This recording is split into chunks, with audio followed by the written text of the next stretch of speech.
Saturday, obviously against a very talented team. Bye week was productive for us in terms of assessing where we are, what we do well, what we don't do well, an honest and transparent look at where we are and what we have to do to get better, whether it be tweaking, whether it be eliminating, whether it be just finding ways to put guys in position to make plays and be more effective and successful. So, and using that as we enter the week of practice, starting with yesterday against North Carolina. So that being said, questions please. Hi Mario, I know you kind of touched on it on the radio this morning, but have you guys decided whether Tyler will be the starter on Saturday or if Jake? Tyler's the starter on Saturday. We made that clear yesterday. How has Tyler responded? How's he looked in practice since that last game? Great competitive response. He's approached with energy, with ownership, with honesty and transparency, which we would expect of our guys, which is how we do it as a program, and worked really hard to have a real good week of practice, and we expect that to carry over into preparation. And based on what you have seen from Jake, does it give you more confidence that if he is needed, he can run that offense? The world of confidence in Jake. We feel we have two great quarterbacks and a third young one that's developing into a really good one as well. Jake showed that he's a really good player. He showed it in high school. He showed it in opportunities here. So a ton of confidence in him and a super bright future for him as well. Tyler basically said, like, we're not giving up on our guy just because of a bad game, but was this a situation where coming out of that game you knew right away that he was still going to be the guy, or did you need to kind of see the way he was going to respond in practice and all that kind of stuff? We always have conversations with guys. When a guy has played as many games as he has, and it's not like he's been here for a ton of years, but he's been here long enough and has proven enough where a guy that works hard like that has proven himself, you always give him the benefit of the doubt. You dive into tape and you find ways to get him better as opposed to just kind of flying around, bashing and looking for critique and errors. So, our job is to make sure guys get better. So from the supporting cast, technique, to what we call, how we call it, everything always assessed. Again, just a very honest and transparent assessment of where we are and what we have to do to improve and help our players perform better. Mario, can you take us just back to last week and maybe what you guys actually did in the building, and how many practices you had, or any of that kind of stuff, and then also, are there any guys for sure will be out this week against North Carolina because of injury? Oh, we have some guys that are going to be out that haven't healed up yet, but we're not going to be able to give a full assessment on that until the end of the week. We will do that as soon as we possibly can. The bye week is completely dedicated to technique, fundamentals, scheme assessment, technique, wrinkles, and then we need to add a complement what we're doing. If something's not working, no matter how much we've had success with in the past, but we can't seem to find the right way to do it or the right pieces, we move on from it and try to go to something that's going to give us a better chance, whether it be blocking, tackling, covering, throwing, catching, all that stuff. It is a physical week. We do some things that are very camp-like, but without losing sight of the fact that you need the bye week to get healthy. So. Mario, you said this morning that you've done a better job communicating and making sure we can do things that fit our personnel at the current time. And I know you said there's a new scheme now and there's a new offensive coordinator. Have you considered putting in more fast tempo, spread, quick pick, more like he had last year for Tyler? Are we considering, come again so I can understand your question completely? Like up tempo, no huddle, spread kind of offense. We're putting that in a little. Well, we are a power spread offense. Sometimes we have condensed sets, sometimes they're spread out, right? Sometimes we have some tempo plays. We're not a fully committed tempo offense, if that's what you mean, where you're running a play every 12 to 14 seconds. That's not where we're at right now. What do we look at? We look at and consider anything that helps us move the ball and score points more efficiently. So you can't take anything off the table. You also can't get in a place where you're just trying to scrap things that you can get better at. You have to find exactly, to the best of your ability, what works best for your guys. And be really, really, truly honest with, okay, we can do this effectively. We can be good at this particular thing we can't. We're struggling with this concept, or we're struggling with this particular scheme. We can't do it at the level it needs to be done to be effective.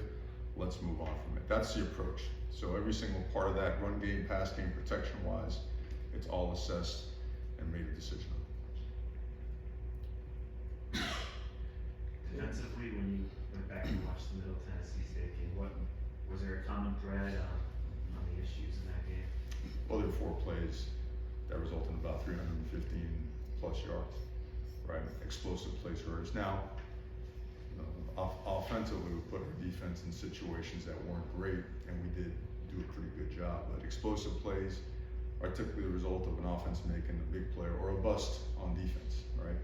So you saw, things. I don't know if things have to be rehashed in terms of whether a guy got beat, whether we didn't communicate well enough. I mean, it's the same stuff. It hasn't changed in 2 weeks in terms of what actually happened. More importantly is what have we done going forward to address it. And again, assessing it and attacking it with practice, with a plan, a form of communication, technique work, scheme work, ways to help our guys be in situations where they can be successful has been the answer to the approach for us. Coach, defensively after that game, you said, beat on man coverage essentially on those long plays. Is that something you're going to reevaluate? Maybe you need to drop back more, or do you have confidence these guys can still one-on-one win their battles on the outside? Like we said then, like we said earlier today, everything is always assessed. Some things you have to get better at, some things you have to provide health for, and some things you just have to throw out. In college football, you can't throw out man coverage. At some point in time, you have to play man, and we've had guys that have played very well in man coverage, and other times we haven't played well. So our approach is very meticulous and very to the point. Assess who can do it, how well we can do it. If we're not doing it well because of technique, let's improve technique. If we're not doing it well because of ability, then we have to do something else. Now that approach is taken for every single scheme that we have. And if we feel we're at a point where we could do this and improve upon it, we'll do it. If we feel that we can't, then we won't. Hopefully that answers the question. North Carolina obviously has an elite quarterback. Drake May was just a first-year starter, but that passing game of their offense. Just talk about what they do well and what impresses you. Yeah, they're an elite passing attack. A lot of juniors and seniors starting for them. He gets the ball out quick. He extends drives, not only with his arm. He sees the field very well. Tall guy. Gets the ball out on time. Gets it out before time. So the pass rush doesn't affect him much. But he knows where to go with the ball. And if protection breaks down, he's extended plays. He made some unbelievable throws. And he's also done a great job with his legs. They run quarterback draw so many different ways. And he's a long, athletic body. And he throws his body around. He's not over there close to the goal line going up. And, just about doing everything possible to move the sticks. So an excellent football player and one that we have to be at our best to defend. Anything else for Coach Cristobal? How's the running back room looking? I know Henry Parrish came out after 2 weeks ago. Jalen came out. How are you guys kind of spreading the try to keep you guys healthy and balancing it out, I guess? Yeah, we're working on trying to get healthy. Too early in the week to say where we're at. I think we're on the mend. Certainly guys are on a positive path to getting healthy again, but we're not all the way there. Dad was the guy who finished the game there, not one guy who finished the game there for you guys last week. He's been kind of a really good role player, but it feels like kind of since day one. How do you feel he could handle that bigger responsibility if that's needed? He needs to Sure. carry game. Yeah, no, we feel confident that he can, and we got to impress that upon him and make sure that he fully understands that. I think he wants to do that. I think he's learning more and more, and he's growing in that role.